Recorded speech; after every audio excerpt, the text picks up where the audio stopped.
नमस्कार साथियों। कल से मेरे खिलाफ एक स्क्रिप्टेड कैंपेन चलाया जा रहा है। सेम भाषा, सेम बातें, सेम आरोप। ये कोई कोइंसिडेंस नहीं है, बल्कि एक कोऑर्डिनेटेड अटैक है। पहले मैंने सोचा कि मुझे इसका जवाब नहीं देना चाहिए। फिर लगा कि कहीं एक झूठ को 100 बार बोला जाए तो कुछ लोग मान ना लें। इसलिए मैंने सोचा कि जवाब दूं। आम आदमी पार्टी ने 3 आरोप लगाते हुए ये कहा कि इन 3 आरोपों की वजह से हम राघव चड्ढा को पार्लियामेंट में बोलने का मौका नहीं देंगे। राघव चड्ढा के पार्लियामेंट में बोलने पर रोक इसलिए लगाई गई क्योंकि उन्होंने ये 3 गलतियां करी। मैं एक एक करके इन तीनों पर आपसे बात करना चाहूंगा। पहला आरोप कि जब ऑपोजिशन पार्लियामेंट से वॉकआउट करता है, सदन से वॉकआउट करता है, तो राघव चड्ढा वहीं बैठे रहते हैं, वो वॉकआउट नहीं करते। ये सरासर झूठ है, सफेद झूठ। मैं चुनौती देता हूं, एक इंस्टेंस, एक दिन ऐसा बताइए जब ऑपोजिशन ने वॉकआउट किया हो और मैंने उनका साथ ना दिया हो, मैं साथ में वॉकआउट नहीं किया हो। और पार्लियामेंट में तो हर जगह सीसीटीवी कैमरा है। आप सीसीटीवी कैमरा निकाल कर दिखा दीजिए, दूध का दूध और पानी का पानी हो जाएगा। दूसरा आरोप लगाया कि राघव चड्ढा ने चीफ इलेक्शन कमिश्नर के इंपीचमेंट मोशन पर, यानी कि मुख्य चुनाव आयुक्त को हटाने वाली जो याचिका थी, उस पर साइन करने से मना कर दिया। दूसरा सफेद झूठ। ना मुझे आम आदमी पार्टी के किसी भी नेता ने इस मोशन पर साइन करने के लिए कहा, ना औपचारिक तौर पर कहा, ना अनौपचारिक तौर पर कहा।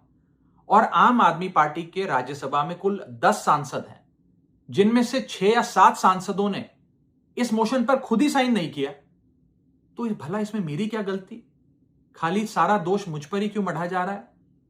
और इस मोशन के लिए राज्यसभा में कुल 50 सिग्नेचर चाहिए होते हैं, यानी कि 105 विपक्षी सांसदों में से मात्र 50 सिग्नेचर से ये याचिका पूरी हो जाती। तो इतना शोर क्यों? और तीसरा आरोप जो मुझ पर लगाया गया वो ये था कि राघव चड्ढा डर गए हैं और इसलिए वो बेकार मुद्दे उठाते हैं। पहली बात मैं बता दूं कि मैं पार्लियामेंट में शोर मचाने, चीखने, चिल्लाने, माइक तोड़ने या गाली देने नहीं गया।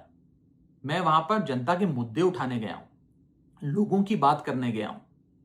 और मैंने कौन सा मुद्दा नहीं उठाया?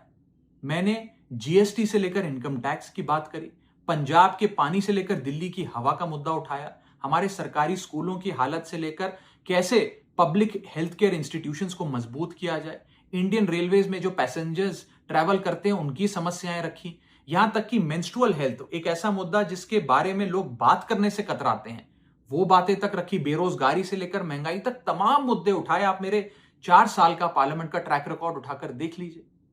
और मैं पार्लियामेंट में इंपैक्ट क्रिएट करने गया हूं, मैं पार्लियामेंट में रकस क्रिएट करने नहीं गया। ये टैक्स पेयर के पैसे से जो पार्लियामेंट चलती है, उस टैक्स पेयर के मुद्दे उठाने में पार्लियामेंट में गया हूं। अंत में मैं बस इतना कहना चाहता हूं कि जो लोग आज मुझ पर आरोप लगा रहे हैं, झूठे आरोप लगा रहे हैं, कि हर झूठ को बेनकाब किया जाएगा और हर सवाल का जवाब दिया जाएगा, क्योंकि मैं घायल हूं, इसीलिए घातक हूं। जय हिंद।